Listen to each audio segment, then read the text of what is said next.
we made a commitment as a church this one particular year as we really began to get serious about making a stronger connection to the neighborhood. So we hired a consultant for a year in racial reconciliation. And so she interviewed all these different people in the church. She filled our pulpit and dealt with the issues and stuff. And one of the places that she landed was in our youth group. And the 45 minutes that she spent with them, her conclusion was they don't get it. They're just not, they're clueless. And our youth director at the time was enraged. He just felt like, yeah, if you're just looking at what's going on right now on the surface, I can see why you say that. But you don't know my heart. And you don't know how intentional we are going to be about doing this. So the irony is, which I've yet to tell Brenda, is the youth group ended up being the pointed edge of the wedge, right? So what he did was, he came to me one day and he says, I was up watching late night TV the other day, and the Rosemead Park and Rec had a job posting there for after-school intramural sports director of Temple Intermediate School, where we already do tutoring every Saturday. So, would it be okay with you if I took that part-time job?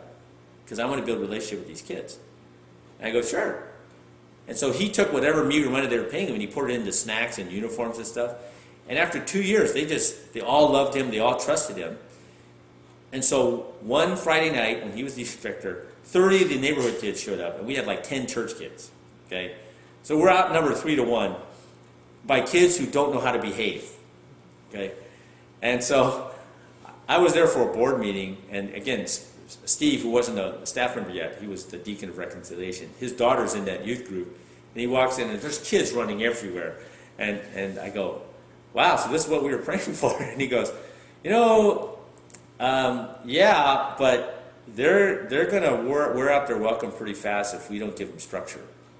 Because they're going to be playing hide and seek on the roof and smooching in the hallways and taking drugs in the bushes. And that always happens. I've been to too many churches where that happens, and then all the warm fuzzies disappear from the church folk, and they get them out of here. So I'm going to volunteer to be an advisor. So that's I kind of told you before. So what happened was, that night, the kids whose parents weren't here, they came home, the church kids came home, they said, Mom, we lost our youth group tonight. Okay? So I was dreading going to church on Sunday because parents of our church youth were going to seek me out like never before. Okay? And they did. So here come these grim-faced church parents. Pastor, my child came home on Friday night and said, they were invaded by, these kids from the neighborhood. They don't pay attention during the lesson. They ask to go to the bathroom. They never come back, right? They're playing on the roof of the building. And so I'm expecting the worst. Like this is not why we come to church.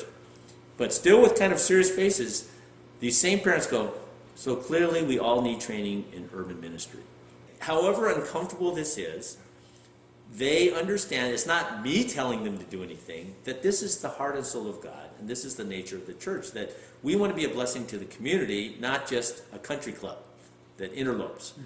So what ended up happening is, it was a rough go, but I mean, especially adolescence for anybody is a tough time. Awkward, and everything.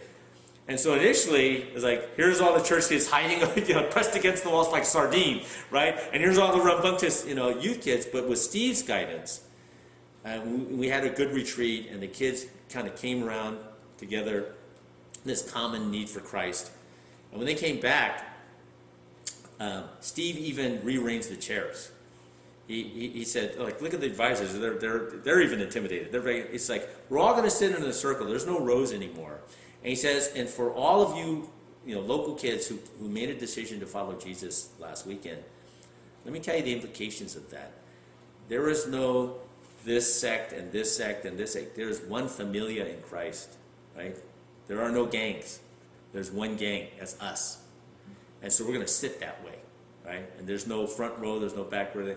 And he began to really change the whole culture there. And I said, on top of that, your kids, rather than being bored and I dare you to entertain me, they ended up being the cutting edge of us being a missional church.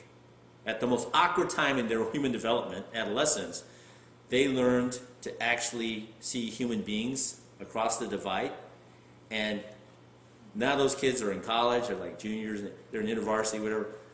But even the majors that they're picking show that the influence of that time in the youth group was because it wasn't just the basic, be a nice person, cosmetic piety. But it's like, no, you signed up for this profound new humanity, and it starts wherever you are.